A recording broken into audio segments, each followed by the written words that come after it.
শুভরাত্রি সুপ্রিয় দর্শক। হ্যাঁ, শুরু করব। হ্যাঁ, শুভরাত্রি সুপ্রিয় দর্শক। গোপালগঞ্জে গণহত্যার প্রতিবাদে আজকের এই বিশেষ আয়োজন, এই আয়োজনে আপনাদের স্বাগত জানাই। এই গণহত্যার প্রতিবাদে আজ হরতাল সফল করায় বীর বাঙালিদের আন্তরিক ধন্যবাদ জানাই। আজকের আয়োজনে যুক্ত আছেন বাংলাদেশ আওয়ামী লীগের সংগ্রামী সভাপতি মাননীয় প্রধানমন্ত্রী বঙ্গবন্ধু কন্যা জননেত্রী শেখ হাসিনা। আমরা আমাদের প্রাণপ্রিয় নেত্রীকে স্বাগত জানাই। আহ, প্রথমে আমি গভীর শ্রদ্ধার সঙ্গে স্মরণ করি স্বাধীন বাংলাদেশের মহান স্থপতি, সর্বকালের সর্বশ্রেষ্ঠ বাঙালি জাতির পিতা বঙ্গবন্ধু শেখ মুজিবুর রহমানকে সশ্রদ্ধ চিত্তে স্মরণ করছি। মহিষী বঙ্গমাতা শেখ ফজিলাতুন্নেসা মুজিব সহ 15 আগস্টের শহীদদের, শহীদ জাতীয় চার নেতা সহ বীর মুক্তিযোদ্ধা, নির্যাতন নিপীড়নের শিকার মা বোন ও অমর শহীদদের। প্রিয় দর্শক, গত এক বছর ধরে সারা দেশে আওয়ামী লীগের নেতাকর্মী ও সংখ্যালঘুদের উপর ইউনুসগং অনেক নির্যাতন, দমন পীড়ন চালিয়েছে, বহু নেতাকর্মীকে হত্যা করেছে, কিন্তু আওয়ামী লীগের শক্ত ঘাঁটি গোপালগঞ্জে তারা খুব একটা কিছু সুবিধা করতে পারে নাই। আর তাই পরিকল্পিতভাবে উস্কানি সৃষ্টির মাধ্যমে গোপালগঞ্জে গিয়ে সংঘর্ষ ঘটিয়েছে। এনসিপি সারা দেশে পদযাত্রা করলেও গোপালগঞ্জের ক্ষেত্রে তারা করেছে লং মার্চ টু গোপালগঞ্জ। সংঘর্ষের ঘটনা ঘটিয়ে গুলি করে অনেক নিরীহ মানুষকে হত্যা ও অনেককে আহত করেছে। এখন মামলা দিয়ে সামনে ধরপাকড় করা হচ্ছে, অনেককে গুম করা হচ্ছে। এই সবই ইনুস গং তথা জামাত এনসিপির পরিকল্পিত ষড়যন্ত্রের অংশ। প্রিয় দর্শক, গোপালগঞ্জের হৃদয় বিদারক হত্যাকাণ্ড ও বর্বরচিত হামলার আমরা তীব্র নিন্দা ও প্রতিবাদ জানাই। 16 জুলাই বঙ্গবন্ধুর সমাধিসৌধ রক্ষায় দীপ্ত সাহা, সোহেল রানা, ইমন তালুকদার, রমজান কাজী, রমজান মুন্সি সহ যারা শহীদ হয়েছেন তাদের সেলুট জানাই, শ্রদ্ধা জানাই। তাদের আত্মার মাগফিরাত কামনা করি। শোক সন্তপ্ত পরিবারের সদস্যদের প্রতি সমবেদনা জ্ঞাপন করি। যারা আহত হয়েছেন তাদের দ্রুত সুস্থতা কামনা করি। 71-এর পরাজিত শক্তির দুঃসর ফ্যাসিস্ট ইনুসগংয়ের বিরুদ্ধে প্রতিরোধ গড়ে তোলার জন্য গোপালগঞ্জের বীর জনতাকে আন্তরিক ধন্যবাদ ও অভিনন্দন জানাই। অন্যদিকে বঙ্গবন্ধুর সমাধিসৌধ গুঁড়িয়ে দেওয়ার হুমকিদাতা রাজাকারের বংশধর জঙ্গিদের যারা পাহারা দিল এবং সেনাবাহিনীর সাজোয়া যান এপিসি দিয়ে নিরাপদে পৌঁছে দিল, তাদের ধিক্কার জানাই। প্রিয় দর্শক, গোপালগঞ্জে খুনি ফ্যাসিস্ট ইউনুস গং কর্তৃক সংগঠিত নৃশংস হত্যাকাণ্ড এবং বর্বরচিত হামলার ঘটনা নিয়ে গোপালগঞ্জে রাষ্ট্রীয় গণহত্যা শীর্ষক বিশেষ তথ্যচিত্র এখন প্রদর্শন করা হবে। চলুন আমরা সবাই তথ্যচিত্রটি দেখি। 16 জুলাই 2025 বাংলাদেশের ইতিহাসে আরেকটি হৃদয় বিদারক ও বিভীষিকাময় দিন। সেই দিন গোপালগঞ্জের মাটিতে রক্ত ঝরিয়েছে অবৈধ অনির্বাচিত ফ্যাসিস্ট ইউনূস সরকার। জাতীয় নাগরিক পার্টি এনসিপি নামের এক অনিবন্ধিত কিংস পার্টির লং মার্চ টু গোপালগঞ্জ নামে প্রচারণামূলক কর্মসূচিকে ঘিরে যা ঘটেছে তা একটি পূর্ব পরিকল্পিত গণহত্যা ছাড়া আর কিছুই নয়।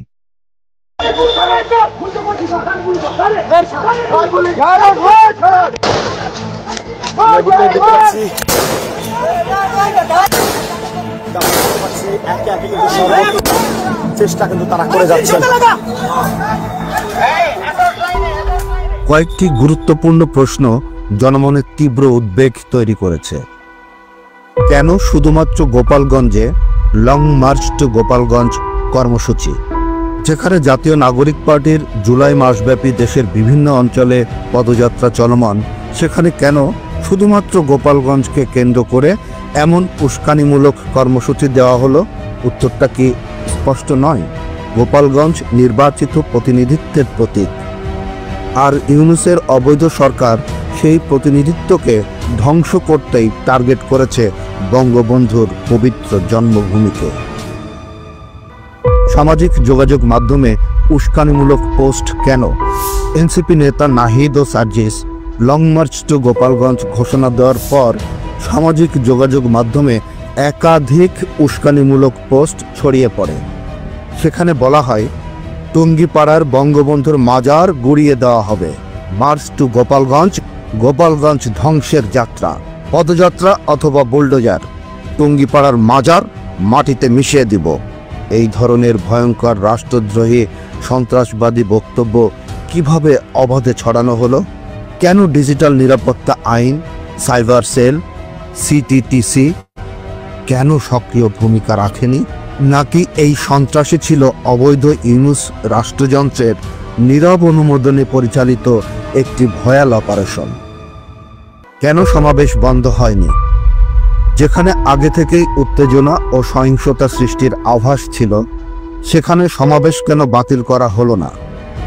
সমাবেশ শেষে কেন রাতেই 144 ধারা জারি করা হয়?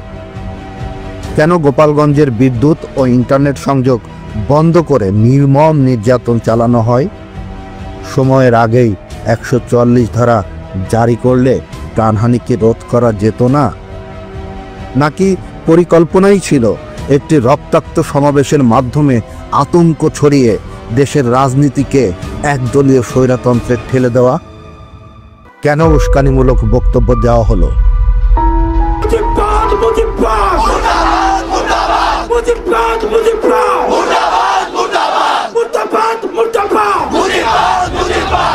জাতীয় নাগরিক পার্টির নেতাদের বক্তব্যে সরাসরি বিদ্বেষ ও হিংসা ছড়ানোর ইঙ্গিত ছিল।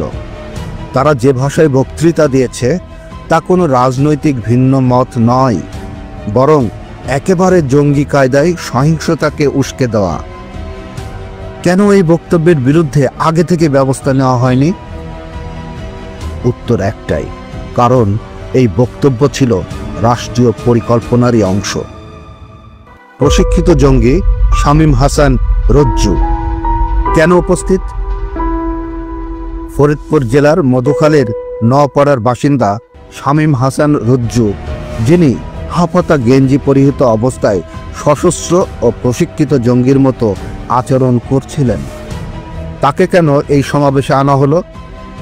তার উপস্থিতি কি কাকতালীয়, নাকি ইউনূস সরকার জঙ্গি ও দুর্বৃত্ত দিয়ে ভিন্নমত দমন ও আতঙ্ক ছড়ানোর একটি নতুন ফর্মুলা প্রয়োগ করেছে?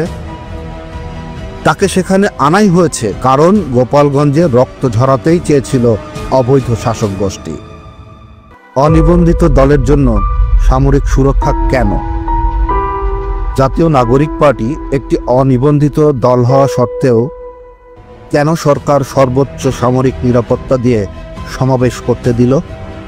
সেনাবাহিনী কি এখন ইউনূসের প্রাইভেট আর্মি হয়ে গেছে? সামরিক বাহিনীর কাজ কি শুধু নাগরিক পার্টিকে নিরাপত্তা দেওয়া আর সাধারণ জনগণের বুকে গুলি চালানো? এটা গণতন্ত্র নয়, এটা রাষ্ট্রীয় সন্ত্রাস। পুলিশি হেফাজতে গ্রেপ্তার, তারপর লাশ। এটা কি বিচার বহির্ভূত হত্যাকাণ্ড নয়? সামাজিক ও সংবাদ মাধ্যমে ছড়িয়ে পড়া একটি ভিডিওতে দেখা যায় পুলিশ প্রকাশ্য দিবালোকে একজন নাগরিককে গ্রেপ্তার করছে। কিছু সময় পরেই সেই ব্যক্তির নিথর দেহ উদ্ধার হয়। প্রশ্ন উঠেছে, এটি কি পুলিশের হেফাজতে একটি বিচার বহির্ভূত হত্যাকাণ্ড নয়? নিরাপত্তার আশ্বাস দেওয়া যাদের দায়িত্ব, তারাই যদি হয়ে ওঠে প্রাণ সংহারকারী, তবে জনগণের আশ্রয় কোথায়? লাশের ময়নাতদন্ত ছাড়াই সৎকারের চাপ কেন? হাসপাতালে যারা ছিল তারা কয়েকটা পোস্টমর্টম হবে না, তোমরা নিয়ে চলে যাও। তারা আমাকে খেদাই দিয়েছে, পোস্টমর্টম করবে না তারা। এতগুলো নিরপরাধ মানুষের মৃত্যু হলেও কেন তাদের লাশের ময়নাতদন্ত হয়নি? কেন প্রশাসন ও সামরিক বাহিনী দ্রুত লাশ সৎকার ও দাফনের চাপ সৃষ্টি করল? কারণ তারা জানে ময়নাতদন্ত মানেই প্রমাণ, প্রমাণ মানেই অপরাধ ফাঁস। তাই লাশ চেপে রাখাই ছিল চূড়ান্ত ষড়যন্ত্রের অংশ। সার্বিক বিশ্লেষণে স্পষ্ট, এটি কোনো আকস্মিক ঘটনা নয়, এটি ছিল পূর্ব নির্ধারিত, পুঙ্খানুপুঙ্খানুভাবে সাজানো একটি গভীর ষড়যন্ত্র। এবং এই চক্রান্তের পেছনে যিনি রয়েছেন তিনি হলেন স্বঘোষিত উপদেষ্টা, কিন্তু প্রকৃতপক্ষে এক নব্য ফ্যাসিস্ট, ডক্টর মোহাম্মদ ইউনূস। বাংলাদেশের জনগণ আর বোকা নয়, এখন তারা জানে এই সরকারের জন্মই হয়েছে বন্দুকের নল আর জনতার রক্তের স্রোত দিয়ে।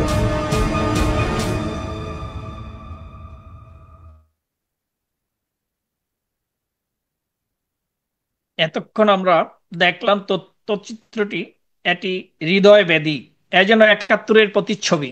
প্রিয় দর্শক, আজকের বিপদসংকুল বাংলাদেশ ও দেশের মানুষকে রক্ষার লক্ষ্যে মুক্তিগামী মানুষের উদ্দেশ্যে এখন দিক নির্দেশনামূলক বক্তব্য রাখবেন বাংলাদেশ আওয়ামী লীগের সংগ্রামী সভাপতি, নিপীড়িত নির্যাতিত মানুষের মুক্তি সংগ্রামের প্রেরণার উৎস, সর্বজন শ্রদ্ধেয় বঙ্গবন্ধু কন্যা জননেত্রী শেখ হাসিনা। শ্রদ্ধেয় নেত্রী।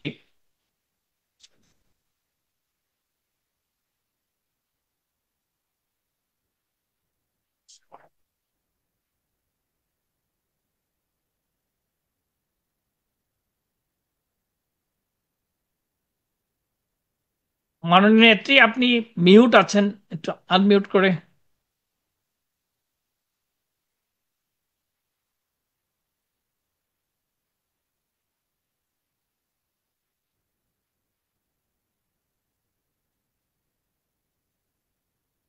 মাননীয় নেত্রী, আপনি নিজেকে একটু আনমিউট করতে হবে। হ্যাঁ, জি। আমি আজকে সত্যি আমি অত্যন্ত দুঃখের সঙ্গে আজকে কথা বলছি।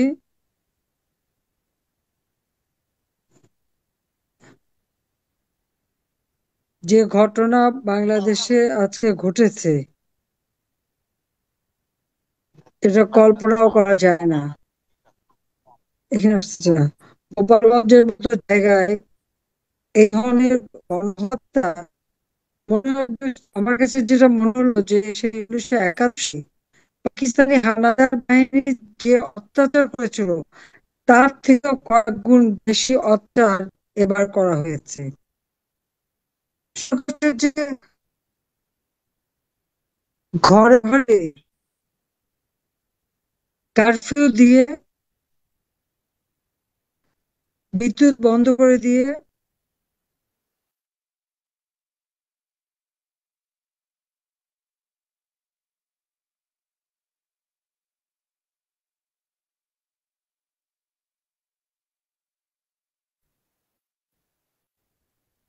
নারী পুরুষ নির্বিশেষে সকলকে হত্যা করা বা নির্যাতন করা, কোনো ফোন আসছে ঝামেলা করে।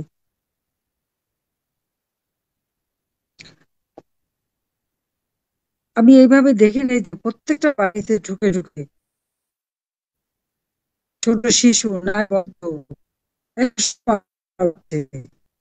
তার উপর অত্যাচার নির্যাতন, এবং কোনো ছেলে পেলে পেলে তাদেরকে ধরে নিয়ে যাচ্ছে। এখনো খবর পাওয়া যাচ্ছে যে যাদেরকে ধরে নিয়ে গেছে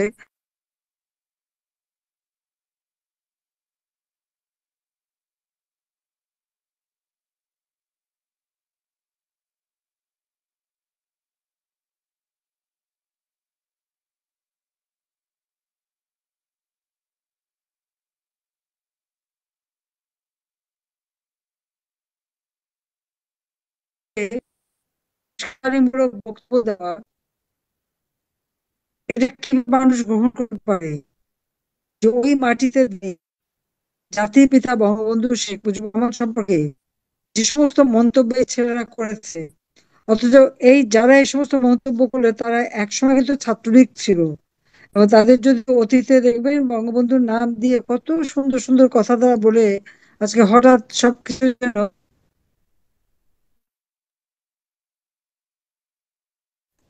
একেবারে।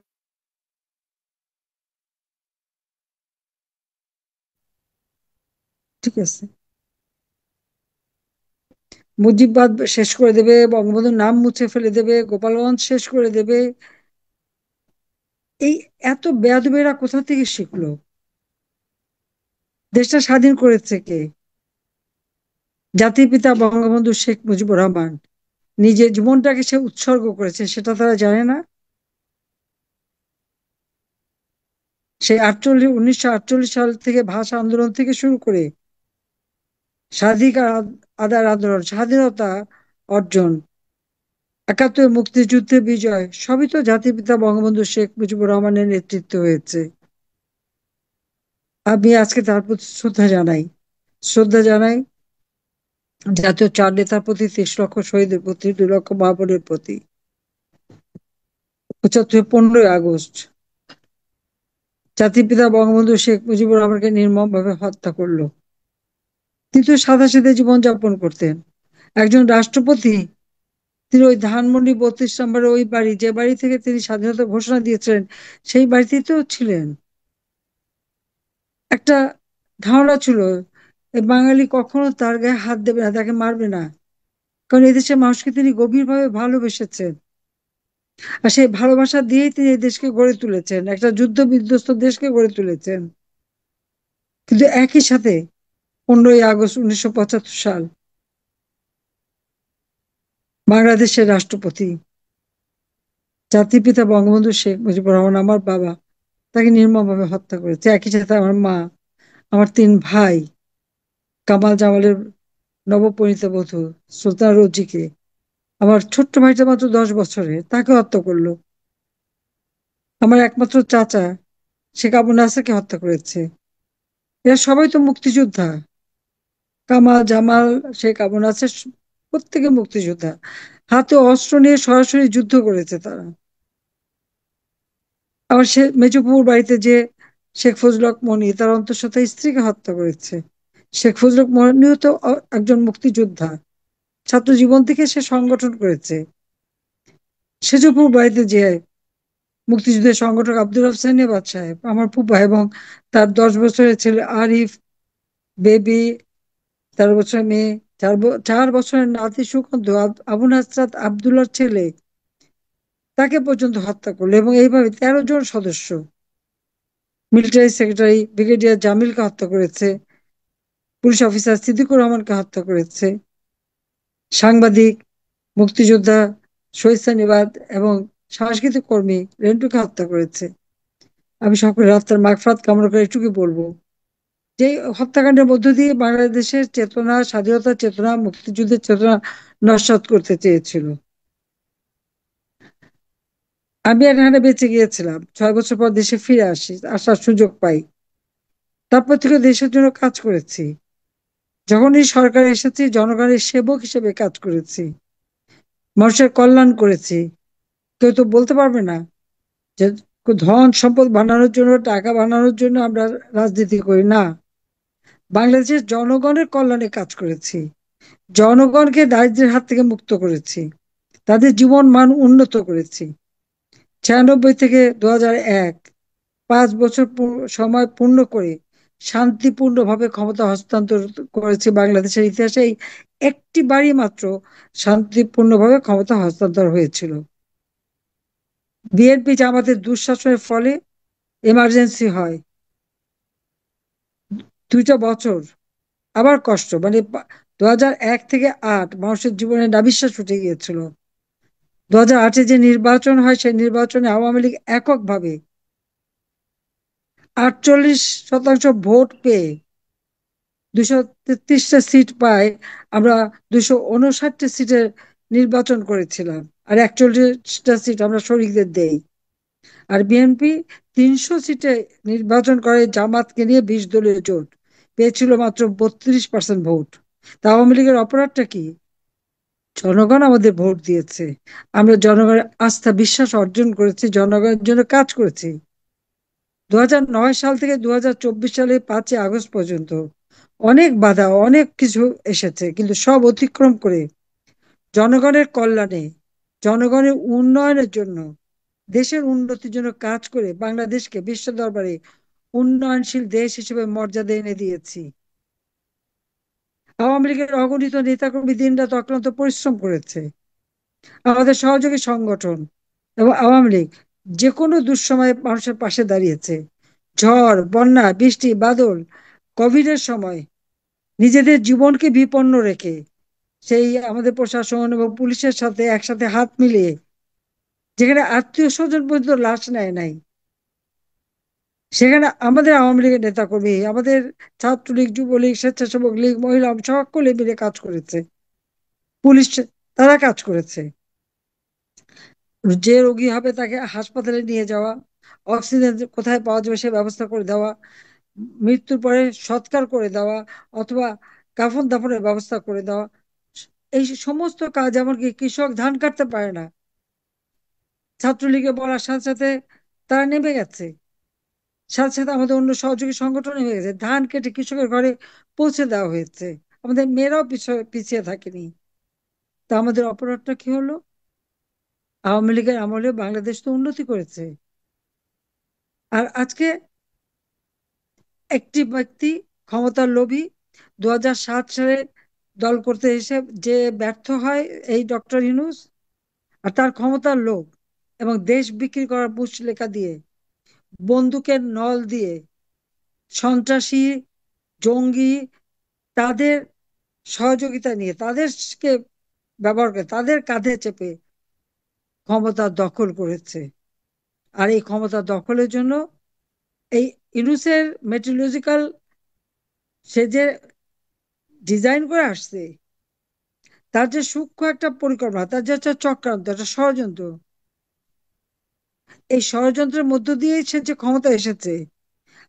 আজকে আবু সাইদের হত্যা, মুগ্ধর হত্যা, প্রত্যেকটা হত্যাকাণ্ডের জন্য ইউনূস নিজে দায়ী। এবং আমি নিজে সেখানে এই হত্যার পর আমি জুডিশিয়াল এনকোয়ারি কমিটি করে দিয়েছিলাম। ডক্টর ইউনূস সেই জুডিশিয়াল এনকোয়ারি কমিটিকে কাজ করতে দেয় নাই।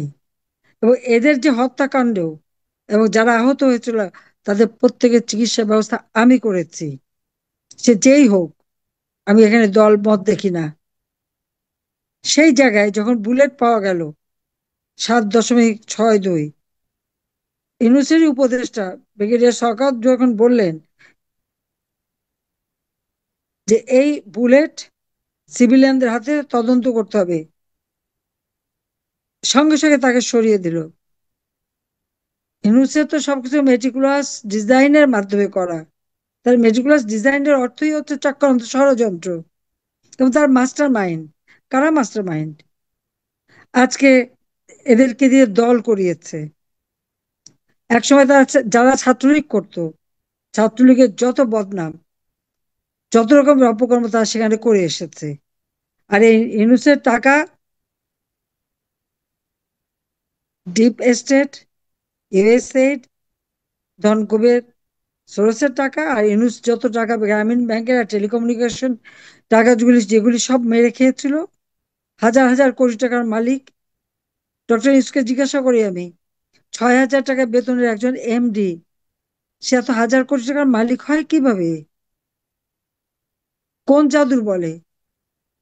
এবং ক্ষমতা দখল করেছে তো সেই টাকা, অস্ত্র, অর্থ, বন্দুকের নহলের মাধ্যমে। আর যত জঙ্গিদের ছেড়ে দিয়েছে, আওয়ামী লীগের অগণিত নেতা কর্মী, তাদেরকে গ্রেপ্তার করে তাদের উপর অত্যাচার। আর আজকে গোপালগঞ্জে যে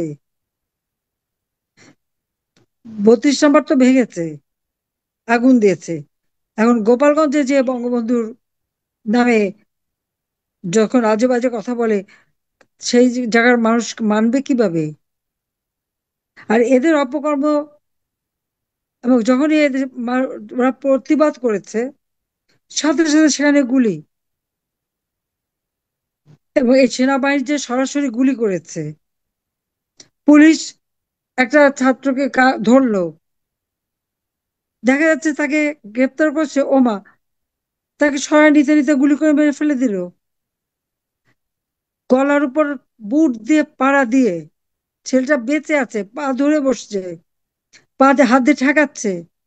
তাদের এতটুকু মায়া হলো না, এই সেনাবাহিনীর সৈনিক তার পায়ে, গলার মধ্যে পাড়া দিয়ে বুট দিয়ে পিষে মারলো।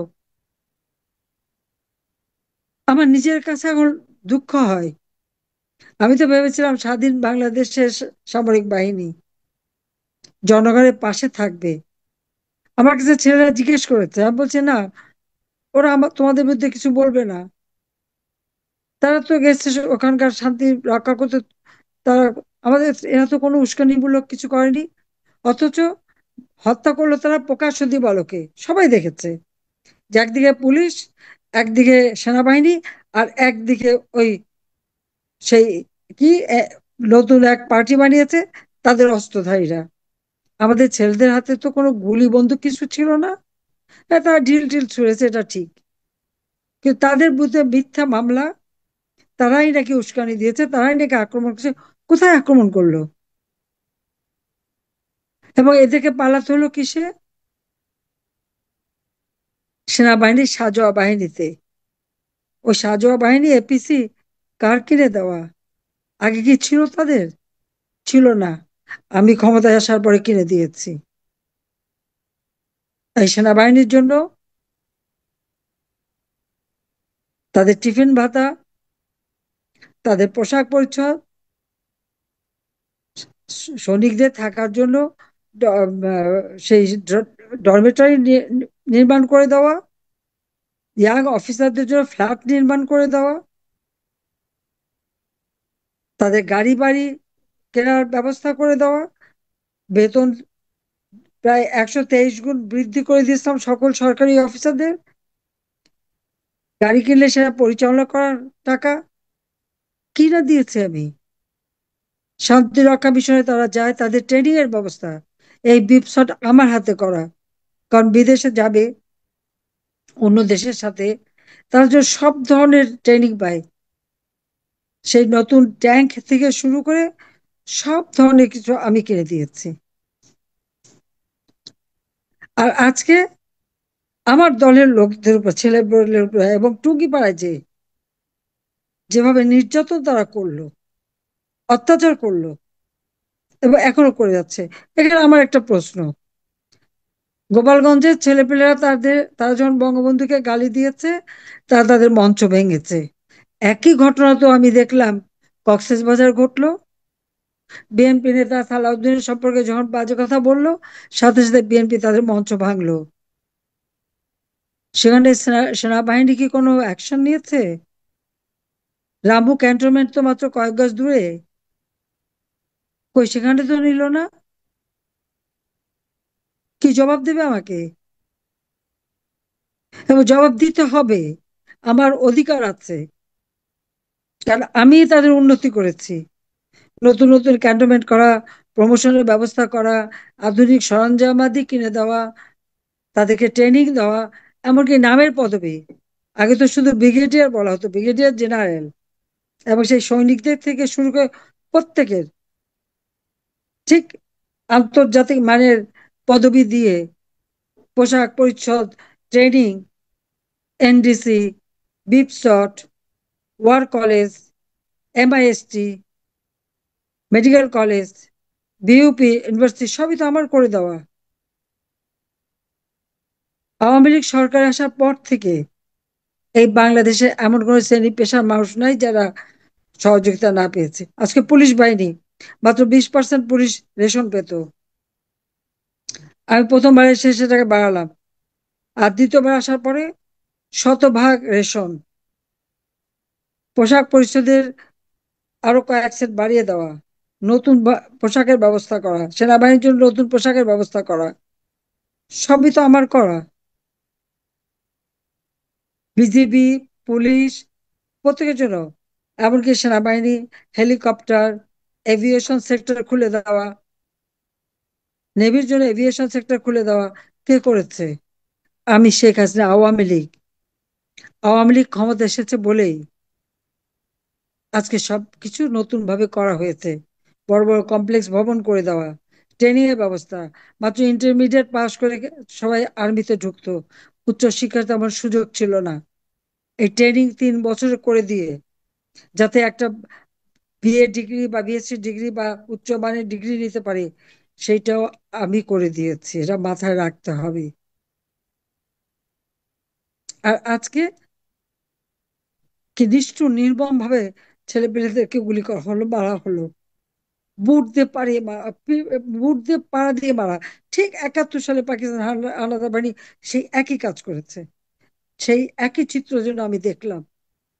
কারণ 71 সালে আমরাও তো নির্যাতিত ছিল, আমিও তো, আমার বাবাকে গ্রেপ্তার করার পর আমার মাকে গ্রেপ্তার করে, আমি রেহান আমাদেরকে একটা একতলা বাড়িতে ফ্লোরের উপরে আমরা পড়ে থাকতাম। আমাদের কিছুই ছিল না, সব লুট হয়ে গিয়েছিল, কিন্তু কোনোদিন আফসোস করিনি। এই জন্য দেশ স্বাধীন হয়েছে। স্বাধীন দেশে সশস্ত্র বাহিনী আমার বাবা বঙ্গবন্ধু শেখ মুজিবই করে দিয়েছিলেন। কি বিশ্বাস ছিল! 75 একবার বিশ্বাস ভঙ্গ। কেউ তো কাফন দাফন নিয়ে যায়নি, বঙ্গবন্ধু শেখ মুজিব কিছুই নিয়ে যায়নি, কাফনের কাপড়টুকুও নিয়ে যায়নি। যে গরিব মা বোনদের তিনি ওই রেড ক্রিসেন্ট থেকে শাড়ি বিতরণ করতেন, ওই শাড়ির পাড় ছিঁড়েই তাকে কাফন পরানো হয়, তাও টুঙ্গিপাড়া লাশটা নিয়ে গিয়েছিল সেই জন্য। আর ধানমন্ডি 32-এ আর ওই মিন্ট রোডে এবং অন্য যারা মারা গেছে তাদের কোনো কাফন দাফন না, জানাজাও না, কোনো মতে মাটি দিয়ে রেখে এসেছিল। আর ঠিক একই ঘটনা আজকে টুঙ্গিপাড়া দেখলাম, গোপালগঞ্জে দেখলাম। গোপালগঞ্জে যারা মারা গেছে তাদের না জানাজা পড়তে দিল, না কাফন দাফন করতে দিল, কিছুই করতে দেয়নি। সরাসরি সেখানে আর্মি দাঁড়ানো, পুলিশ দাঁড়ানো না, আত্মীয় স্বজনদেরকে তক্ষুনি কবর দিয়ে দিতে হবে। আর যে হিন্দু ছেলেটা মারা গেছে তাকে তক্ষুনি সৎকার করতে হবে। এরা মুসলমান না? কোন ধরনের জুলুম এটা! কি ধরনের জুলুম আমি সেটা জিজ্ঞেস করি। মানুষের কৃতজ্ঞতা বলেও কথা। তারা ভুলে গেছে 1975 সালে 15ই আগস্টের পর একের পর এক কু হয়েছে সেনাবাহিনীতে। 2000-এর উপর সৈনিককে হত্যা করা হয়েছে। অনেকে জানতোই না তার কি অপরাধ, হয়তো ছুটি থেকে বাড়ি ফিরে গেছে, সেখানেই তাকে মেরেছে। অফিসারদের হত্যা করা হয়েছে, এমনকি মুক্তিযোদ্ধা অফিসারদেরকে হত্যা করা হয়েছে। পুলিশদের নির্বিচারে গুলি করে হত্যা করা হয়েছে। সব কথা ভুলে গেছে। কিন্তু আওয়ামী লীগ যে 15টা বছর ক্ষমতায়, প্রত্যেকের জীবন মান উন্নত হয়েছে, ছেলে মেয়েদের লেখাপড়া থেকে শুরু করে সব কাজে। কি পায়নি তারা! আর্থ সামাজিক ভাবে বাংলাদেশ পৃথিবীর মধ্যে শক্তিশালী দেশ হিসেবে গড়ে উঠে যাচ্ছিল। দক্ষিণ এশিয়ায় বাংলাদেশ অর্থনৈতিকভাবে শক্তিশালী দেশ হিসেবে দ্বিতীয় স্থান অধিকার করেছিল। 1 নম্বরে ভারত, 2 নম্বরে বাংলাদেশ।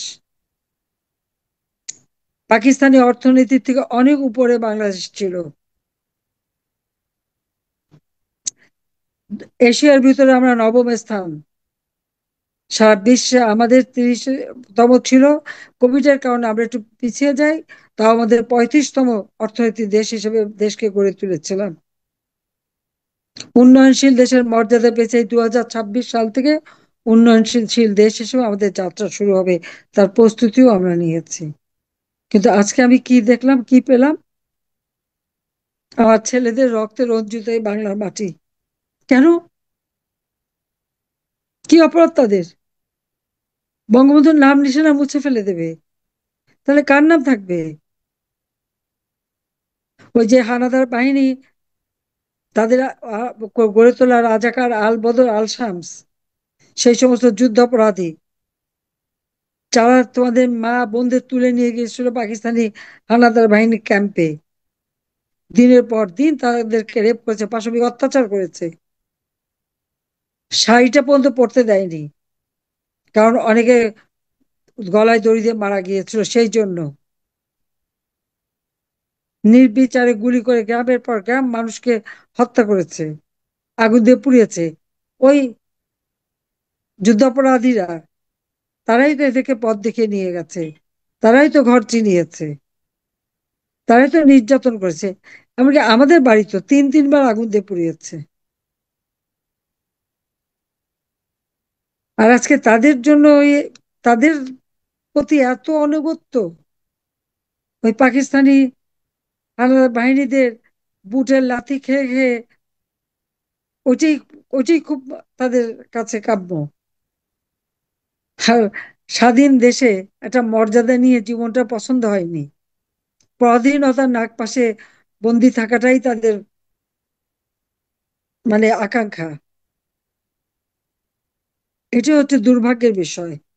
লাখো শহীদের রক্তের বিনিময়ে আমরা এই স্বাধীনতা পেয়েছি। আজকে সেই শহীদের রক্তের সাথে বেইমানি এরা করেছে, আর মিথ্যা মামলা দিয়ে হয়রানি। হত্যা করলো পুলিশ, আর্মি আর ওই এনসিপির এজেন্টরা। আর সমস্ত মামলা, গোপালগঞ্জে প্রায় 6,000 লোকের বিরুদ্ধে মামলা। তাদের হাতে কি ছিল? কিছুই ছিল না। কিন্তু এইভাবে মিথ্যা মামলা দিয়ে হয়রানি। আজকে আমি দেশবাসীকে বলবো যে কি অন্যায় করেছি আমরা। আজকে ইউনূস ক্ষমতা এসেছে, কোনোদিন এই দেশের কোনো মানুষকে ঝড় বৃষ্টি বন্যা খরা কোনোদিন দেখেছেন একটি পয়সা দিয়ে সাহায্য করেছে? করেন নাই। আমরা ক্ষমতায় থাকি, আওয়ামী লীগ আর বিরোধী দলে থাকি, মানুষের যে কোনো দুর্যোগ দুর্বিপাকে আমরা মানুষের পাশে দাঁড়িয়েছি। আমরা কখনো কোনো বিনিময়ে কিছু চাইনি, কিন্তু আমাদের আওয়ামী লীগের প্রতিটি নেতা কর্মী সবসময় মানুষের পাশে দাঁড়িয়েছে। এবারে আমরা কি দেখলাম ইউনূস ক্ষমতা আসার পরে? বন্যা হলো, বন্যা নামে টাকা তুললো, সে বন্যা টাকা রিলিফ দুর্গত মানুষের কাছে পৌঁছায় নাই, তা কারো অ্যাকাউন্টে চলে গেছে। শহীদের তালিকা করেছে, মিথ্যা বয়ান দিল। জাতিসংঘ যে তালিকা করলো, যে রিপোর্ট দিল, রিপোর্টে বললো 1400, কই নামের হিসাব তো দিতে পারেনি। নামের হিসাব দিল না কেন? নামের তালিকা দিল না কেন? আমি তো বলি এখনো তালিকা তারা দিক, নইলে তাদের ওই রিপোর্টের কোনো মূল্য থাকে না। মানবাধিকার লঙ্ঘন না কি করেছি? 10 লক্ষ রোহিঙ্গাকে আমি আশ্রয় দিলাম। প্রথম 2-3 মাস তো কোনো রিলিফ বাইরে থেকে আসেনি। সব ব্যবস্থা আমি করেছি। আমাদের দেশের মানুষ, বিশেষ করে আওয়ামী লীগের সমস্ত লোকজন এবং সবাই, তাদের খাদ্য টাদ্য সবকিছু ব্যবস্থা। 40,000 মেয়ে প্রেগনেন্ট ছিল,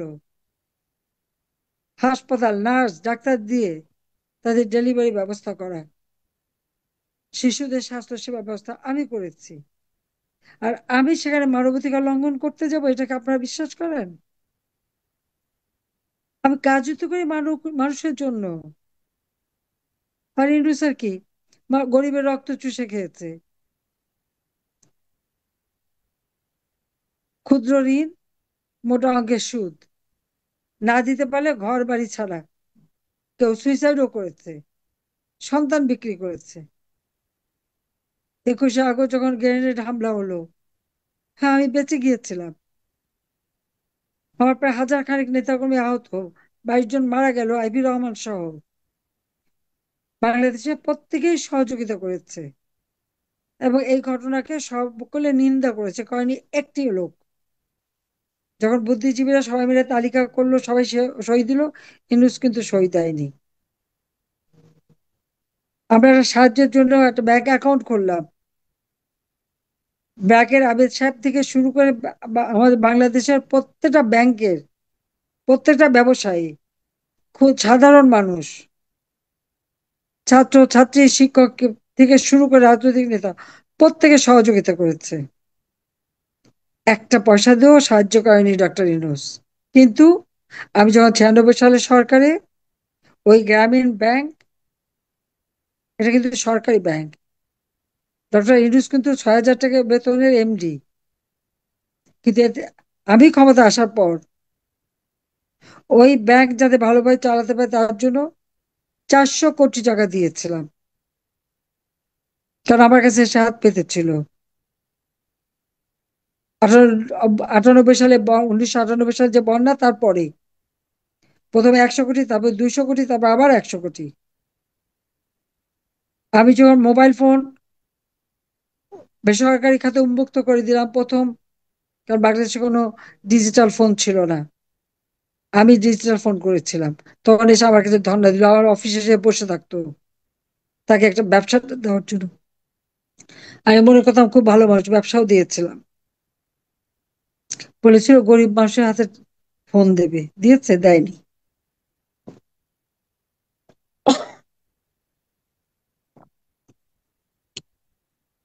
গরিব মা বোনদেরকে মোবাইল ফোন আমি দিয়েছিলাম।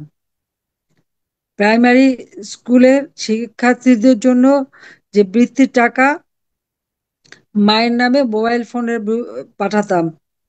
20 লক্ষ মায়ের কোনো ফোন ছিল না, আমি ফোন কিনে তাদের হাতে দিয়েছিলাম, মোবাইল ফোন।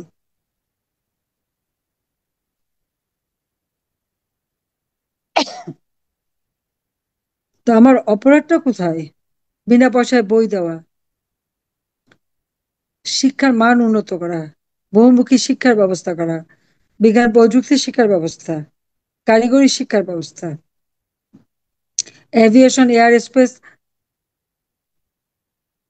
ইউনিভার্সিটি তৈরি করে দিয়েছি, ডিজিটাল ইউনিভার্সিটি করে দিয়েছি,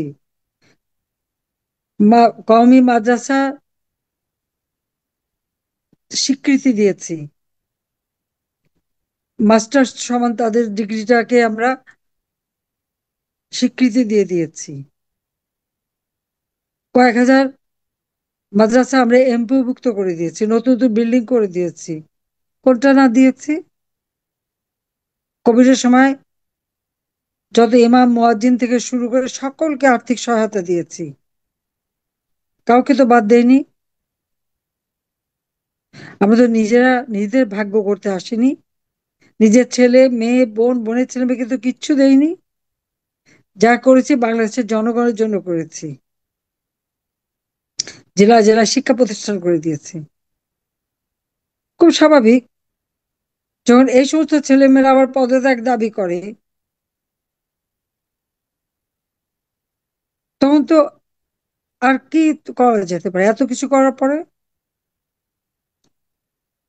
হ্যাঁ, আমি চলে গেলে তারা খুব ভালো থাকবে, স্বাধীন হবে। কেমন স্বাধীনতা ভোগ করছে বাংলাদেশে এখন ডক্টর ইউনূসের অধীনে? সেটাই আমার প্রশ্ন। মেয়েদের নিরাপত্তা নাই, ঘর থেকে বেরোতে পারে না, শিশু নারী অনবরত ধর্ষিতা হচ্ছে, কিন্তু নালিশ করার জায়গা নাই। আইন করা আছে, কোনো মেয়েকে যদি রেপ করে, ধর্ষণ করে, তার বিচার হবে। সেই বিচার কি পাচ্ছে কেউ?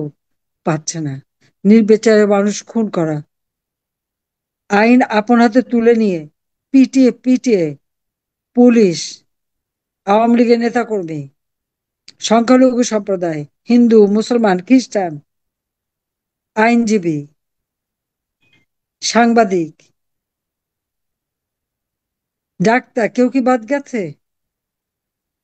এমন কোন শ্রেণী পেশার মানুষ নাই যে তাদেরকে কথা কথায় পিটিয়ে কুপিয়ে হত্যা করেছে, এমনকি পাথর দিয়ে পর্যন্ত মারা। কি বীভৎস ভাবে মানুষের জীবন কেড়ে নেওয়া হচ্ছে একের পর এক। আজকে যত মানুষ মারা গেছে, আওয়ামী লীগেরই তো প্রায় 1000-এর উপর নেতাকর্মীকে হত্যা করেছে এবং তাদের পরিবার পরিজন সহ পুড়িয়ে পুড়িয়ে হত্যা করেছে। 3000 মতো পুলিশকে পুড়িয়ে হত্যা করেছে, আনসার মেরেছে, তাদের লাশ গুম হয়ে গেছে।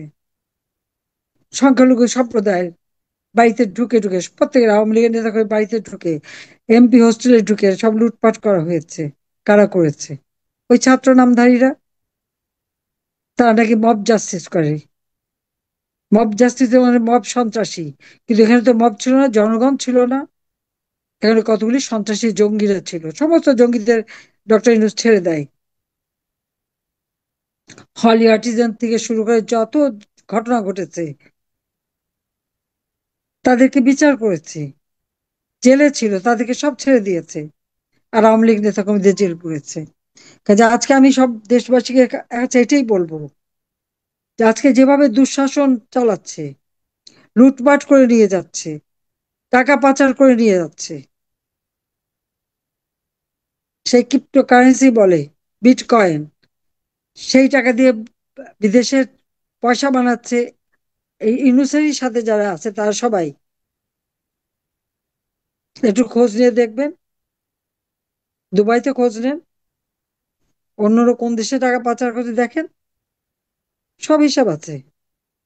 ইউনুস তো ট্যাক্স ফাঁকি দেয়, যে কটা কোম্পানি, একটা কোম্পানিও ট্যাক্স দেয়নি, তার নিজের আয়কর পর্যন্ত সে দেয় না। মামলা হয়েছে অর্থ পাচারের, দুর্নীতি দমন কমিশন 5টা মামলা তার বিরুদ্ধে, আর ওই ট্যাক্স ফাঁকি দেওয়ার 38টা মামলা। রিট করে করে করে করে সে দেরি করার চেষ্টা করেছে।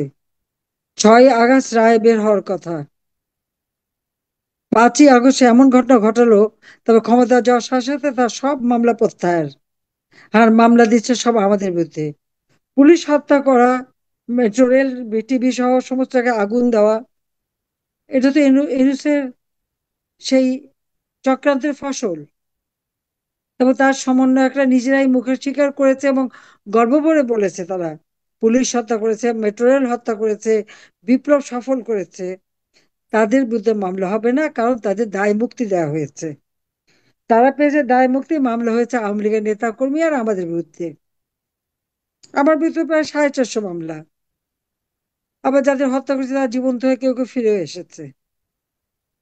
আমাদের ছেলে মেয়েদের বিরুদ্ধে মামলা। রেহানার মেয়ে ব্রিটিশ এমপি, মন্ত্রী ছিল, ইউনূস তার বিরুদ্ধে লেগে গেল। ওই একটা বাচ্চা মেয়ের পিছনে এসে লাগলো কিসের জন্য? তার এত হিংসা কেন? সে তো 86 বছরের বুড়ো। তো ওই বাচ্চা একটা মেয়ের পিছনে এসে লেগে গেল, আর তার অপরাধটা কি? সে নাকি আমার উপর জোর খাটিয়ে তার মা ভাই বোনদের জমি, তাও পূর্বাচলে 10 কাঠা জমি, সে জমি নিয়ে দিয়েছে। এটা নাকি তার অপরাধ। সে তো ব্রিটিশ নাগরিক, ব্রিটিশ এমপি। সে আমার উপর তার জোর খাটাতে হবে কেন? আর তার মা আমার নিজের বোন। আমার বোনের জন্য আমি সব দিয়ে দিতে পারি, দিয়ে দিয়েছি। মাত্র 16 বছর বয়সে বাপ মা সব হারিয়েছিল সে। আমার থেকে 10 বছর ছোট আমার বোন। সেও তো আমার সন্তানের মতো। বাবা মা মরে যাওয়ার পর তো আমি তার বাবা, আমি তার মা। তা আমার উপরে তার জোর খাটাতে হবে কেন? আমাদের তো সেরকম সম্পর্ক না।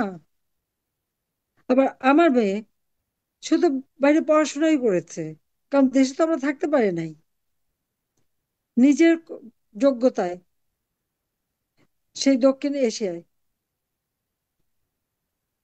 WHO যে চাকরি সে পেয়েছে তাকে পরীক্ষা দিতে হয়েছে, ভাইবা দিতে হয়েছে, কোশ্চেন অ্যান্সার করতে হয়েছে। তারপরে ভোট হয়েছে, 10টা ভোট, 10টা দেশের 10টা ভোট। সেই 10টা ভোটের মধ্যে 8টা ভোট পেয়েছে পুতুল। সে 8টা ভোট পেয়ে সে চাকরিটা পেয়েছে। ইংলিশের মতো চোরা টাকা খরচ করে সে পুরস্কার আনেনি। আর তার বিরুদ্ধে মামলাটা কি? মামলায় আমি পড়ে তো আমি তাজ্জব। কি, আপন মায়ের উপর অবৈধভাবে প্রভাব খাটিয়ে সে জমি নিয়েছে। আপন মায়ের উপর আবার অবৈধভাবে প্রভাবটা খাটায় কিভাবে, আপনারা একটু বলেন তো। সেই মামলা দিয়ে তাকে হয়রানি, অনবরত WHO তে চিঠি। টিউলিপ তো আপনি জানেন, যে আপনারা জানেন, মন্ত্রিত্ব সভা থেকে পদত্যাগ করে বলছে তদন্ত করো। পুতুলও ছুটি নিয়ে বলছে তদন্ত করো। শুধু এরা দুইজন না, জয়, ববি, রূপন্তী অক্সফোর্ড থেকে রূপন্তী পাশ করেছে। সে এরপর মাস্টার ডিগ্রি করেছে কিংস কলেজে, চাকরি করে খায়, তার পিছনে লেগে আছে। Tulip double masters, London school থেকে পাশ করেছে একবার, কিংস কলেজ থেকে আরেকটা মাস্টার্স ডিগ্রি করেছে, এমপি হয়েছে, মন্ত্রী হয়েছে।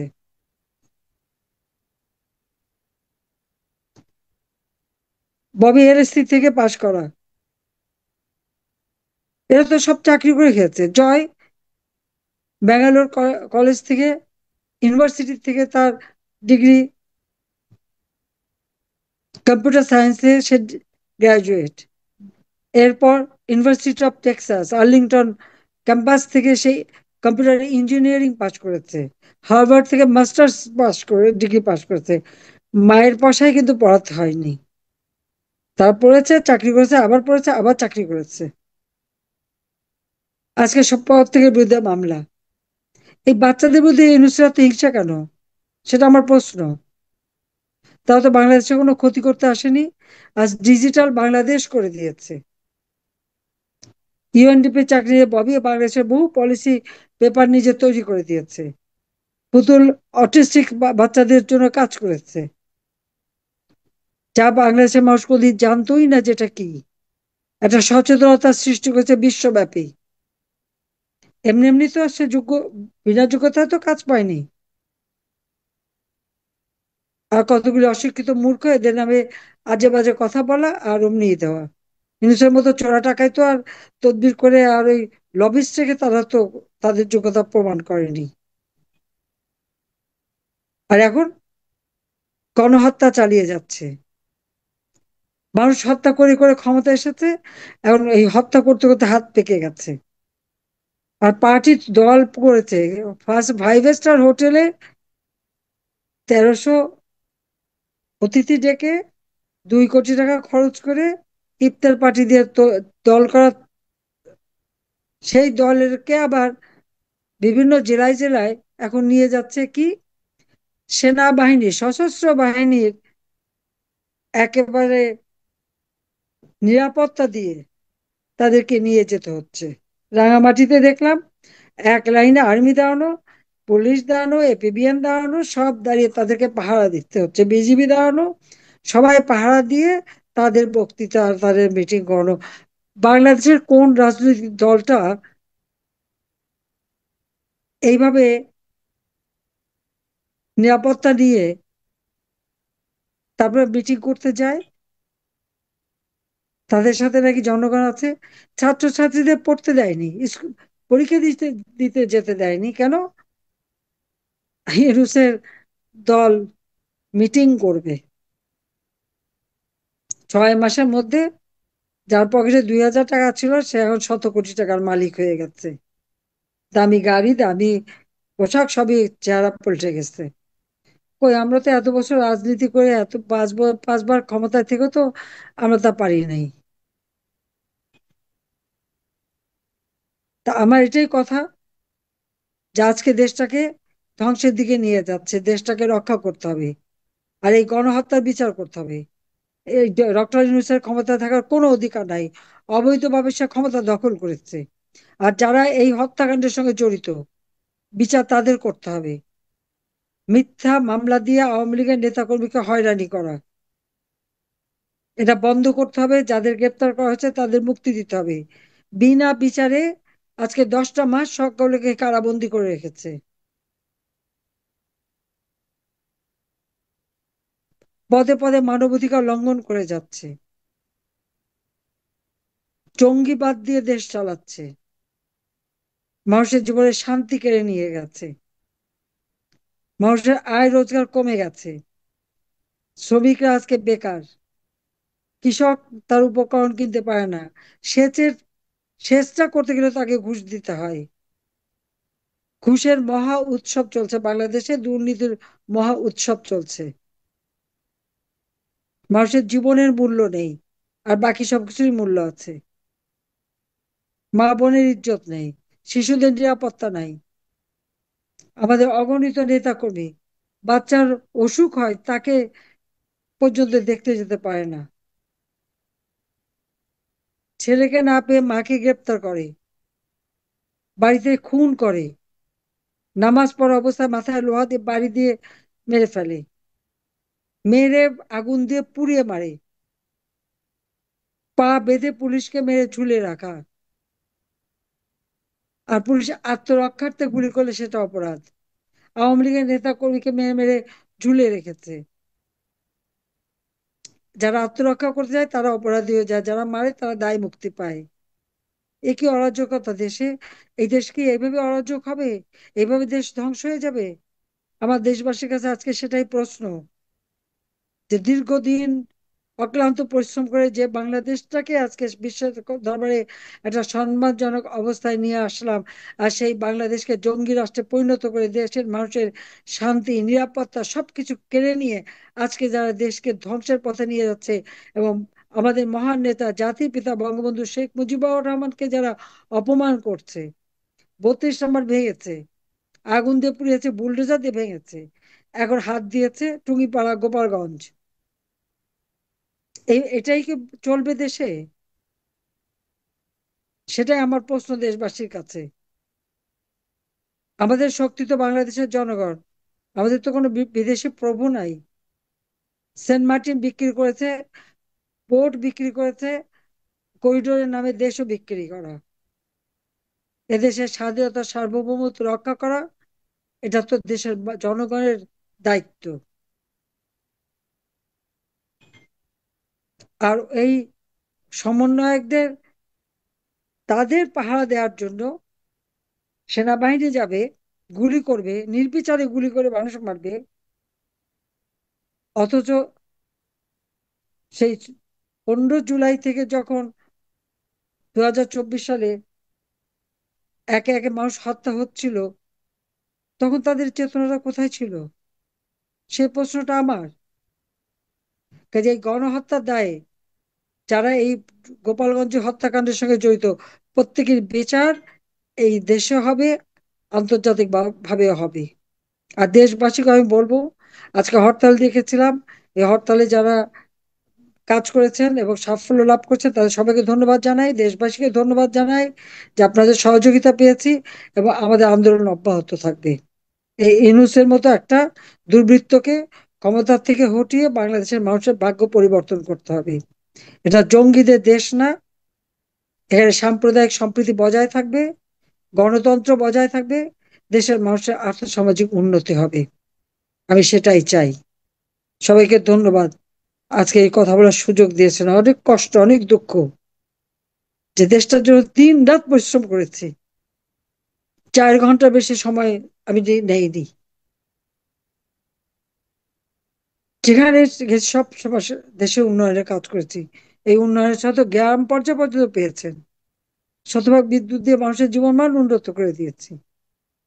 আজকে সেই ধ্বংসের হাত থেকে দেশকে রক্ষা করার জন্য সমগ্র গণতন্ত্রকামী অসাম্প্রদায়িক চেতনায় স্বাধীনতা সপক্ষে সকল শক্তিকে ঐক্যবদ্ধ হয়ে এই ফ্যাসিবাদ, জঙ্গি, খুনি ইউনূস সরকারের হাত থেকে দেশকে রক্ষা করতে হবে।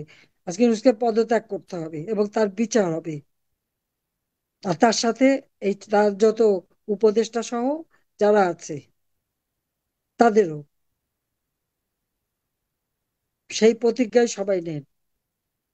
দেশকে ধ্বংসের দিকে নিয়ে যাবেন, না দেশের মানুষের কল্যাণে কাজ করবেন, সেই সিদ্ধান্ত আপনাদের জনগণের উপরে ছেড়ে দিলাম। ওই অস্ত্র আর ওই শক্তি দেখিয়ে বাংলাদেশের মানুষকে কেউ দাবায় রাখতে পারে নাই। এটা জাতির পিতা বঙ্গবন্ধু শেখ মুজিবের কথা, যে কেউ দাবায় রাখতে পারবে না, কেউ দাবায় রাখতে পারবে না। প্রতিরোধ গড়ে তুলতে হবে সবাইকে। সবাই ঐক্যবদ্ধ হন। সবাইকে ধন্যবাদ। জয় বাংলা, জয় বঙ্গবন্ধু, বাংলাদেশ চিরজীবী হোক।